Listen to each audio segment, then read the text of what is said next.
Shalom. Dans cette vidéo, je vais vous donner 4 arguments qui montrent que le christianisme n'est pas du tout, comme il le prétend, la nouvelle alliance annoncée par le prophète Jérémie.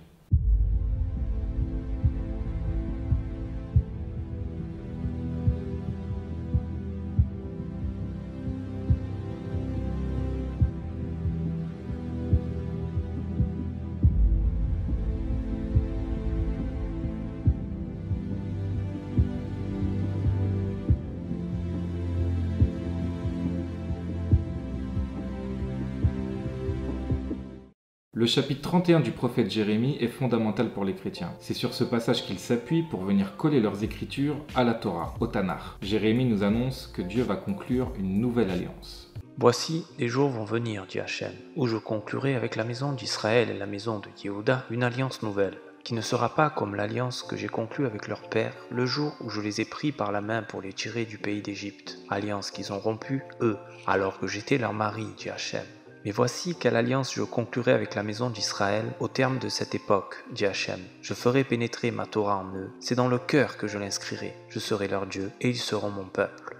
Les chrétiens affirment que cette nouvelle alliance s'est réalisée avec la venue de Jésus il y a 2000 ans. La nouvelle alliance est d'ailleurs l'un des noms qu'ils donnent à leur Bible. Pour les chrétiens, la Torah et sa loi relèveraient à présent de l'ancienne alliance. Elle serait devenue un ancien testament, tandis que leur livre serait lui le Nouveau Testament, la nouvelle alliance, la Brit Achadasha. Mais voyons tout de suite notre premier contre-argument.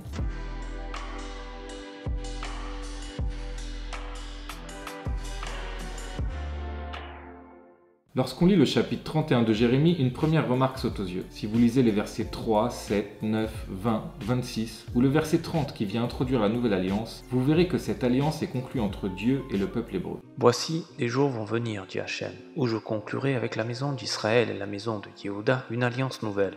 Pourquoi donc aujourd'hui des personnes non juives appartenant à différents peuples viennent nous expliquer qu'ils sont sous cette nouvelle alliance alors qu'ils ne font pas partie du peuple d'Israël et que cette nouvelle alliance à venir entre Dieu et Israël ne les concerne donc pas? Une deuxième chose saute aux yeux. Le prophète Jérémie ne parle pas d'un passé lointain, il nous parle des temps futurs.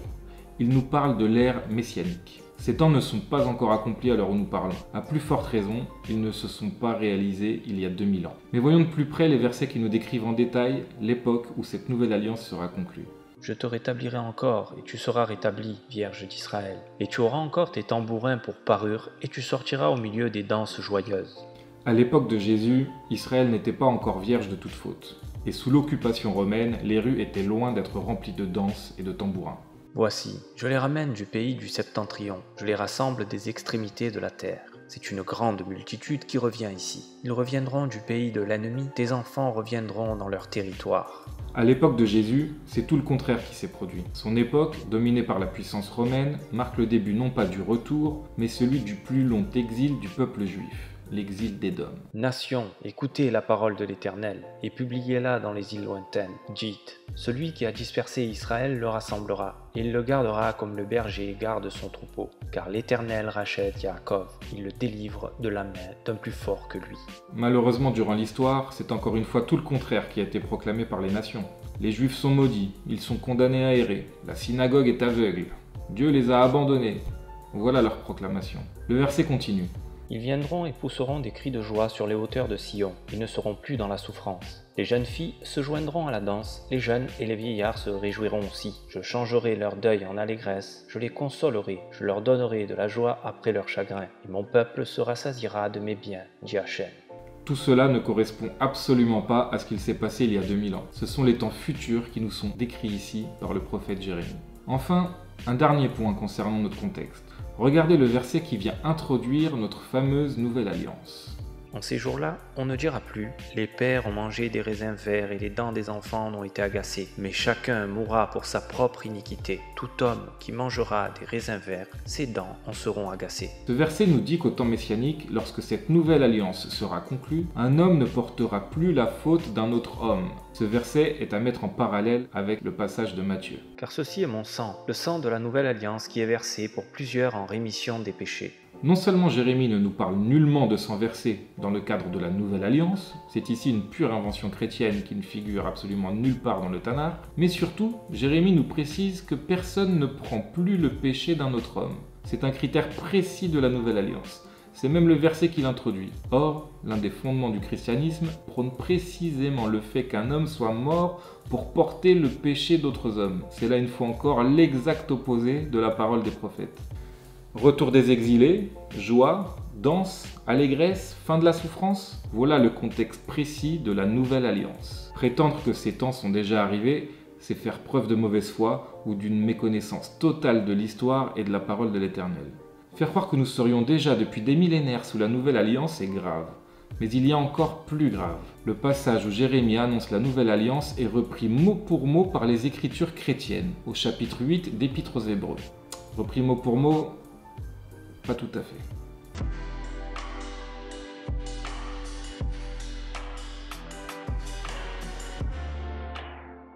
L'auteur d'Épître aux Hébreux va reprendre et déformer complètement le sens de ce passage de Jérémie. Il va falsifier l'expression Ba'alti, qui signifie jeter leur mari, par je les ai rejetés. Voici des jours vont venir, dit Hachem, où je conclurai avec la maison d'Israël et la maison de Yehuda une alliance nouvelle, non comme l'alliance que j'ai traitée avec leur père le jour où je les ai saisis par la main pour les faire sortir du pays d'Égypte, car ils n'ont pas préservé dans mon alliance, et moi je les ai rejetés, dit Hachem, alors que j'étais leur mari, dit Hachem. Nous avons ici une falsification flagrante. L'Éternel ne dit absolument pas qu'il a rejeté son peuple dans Jérémie. Il dit au contraire que sa relation était celle d'un mari, signifiant qu'au jour de la sortie d'Égypte, il s'est étroitement lié au peuple hébreu. Cette grave déformation volontaire du texte de Jérémie n'a qu'un seul but, faire croire au lecteur que Dieu aurait rejeté son peuple, et ainsi rejoindre les versets d'Épître aux Hébreux qui entourent cette falsification, et qui sont un autre fondement de la théologie chrétienne. Il s'agit des versets 6, 7 et 13 d'Épître aux Hébreux. Il est le médiateur d'une alliance plus excellente, établie sur des meilleures promesses. En effet, si la première alliance avait été sans défaut, il n'aurait pas été question de la remplacer par une seconde. Par le simple fait d'appeler cette alliance la nouvelle, le Seigneur a rendu la première ancienne. Or, ce qui devient ancien et qui vieillit est près de disparaître. L'auteur de cet épître nage en plein fantasme, car même si Israël faute et casse par cela de son côté l'alliance contractée au Sinaï, l'Éternel, lui, ne rompt pas son alliance. Il est pour toujours étroitement lié à son peuple. C'est pourquoi, après chaque annonce d'exil, à chaque fois est également annoncé le retour des exilés sur leur terre. Jérémie dit clairement que l'Éternel rassemblera son peuple, qu'il pardonnera leurs fautes, qu'ils feront la loi avec cœur, qu'ils seront son peuple et qu'il sera toujours leur Dieu. Ce message est très fréquent, il traverse tout le Tanakh. Je t'ai aimé d'un amour éternel, aussi t'ai-je attiré à moi avec bienveillance. Et pourtant, même alors quand ils se retrouveront relégués dans le pays de leurs ennemis, je ne les dédaignerai ni ne les repousserai au point de les anéantir, de dissoudre mon alliance avec eux, car je suis l'Éternel, leur Dieu. Tout le Tanakh répète inlassablement que les enfants d'Israël reviendront après leur exil et qu'ils ne seront jamais rejetés par Dieu, comme ose l'affirmer l'auteur d'Épître aux Hébreux.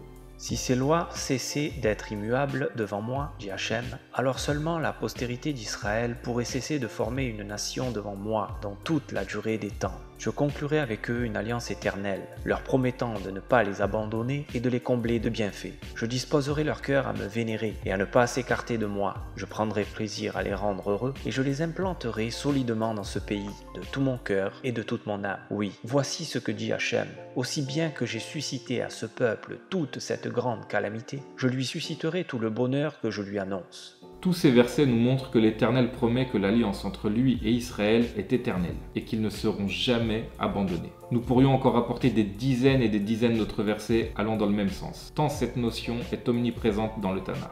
Mais c'est d'un autre verset que je dois absolument vous parler à présent, un verset qui devrait particulièrement attirer votre attention. Il s'agit du verset 34.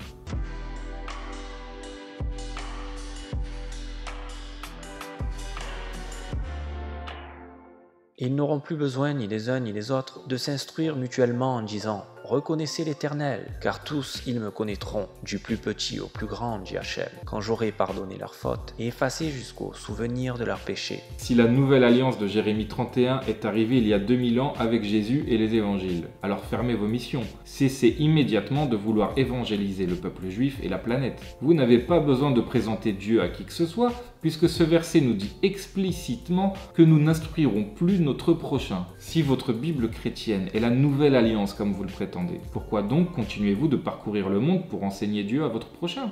La réponse est évidente. La nouvelle alliance n'est pas encore arrivée. Jérémie parle des temps futurs, il parle des vrais temps messianiques. Jérémie ne parle pas d'un passé qui s'est déroulé il y a déjà plus de 20 siècles. Tous les prophètes abondent dans le sens de Jérémie. Plus de méfaits, plus de violence sur toute ma sainte montagne, car la terre sera pleine de la connaissance de Dieu, comme l'eau abonde dans le lit des mers. Quand le vrai Messie Ben David viendra, il n'y aura plus besoin d'enseigner la connaissance de Dieu au monde. Du plus petit au plus grand, tous le connaîtront. La terre sera pleine de la connaissance de Dieu. S'il y a des gens aujourd'hui encore à travers le monde qui enseignent la connaissance de Dieu, c'est parce que beaucoup ne croient pas encore en lui. Ce thème de la connaissance de Dieu est un élément central de l'ère messianique. En ce jour, l'Éternel sera roi sur toute la terre. L'Éternel sera un, et son nom sera un. Si, comme le prétendent les chrétiens, la nouvelle alliance est arrivée il y a 2000 ans, c'est donc que toute l'humanité est déjà censée connaître l'Éternel depuis plus de 2 millénaires et en avoir fait son roi. Or ce n'est pas le cas. Mais si vous insistez, faites preuve de cohérence, cessez d'évangéliser à outrance, allez au bout de vos affirmations et fermez dès à présent vos missions.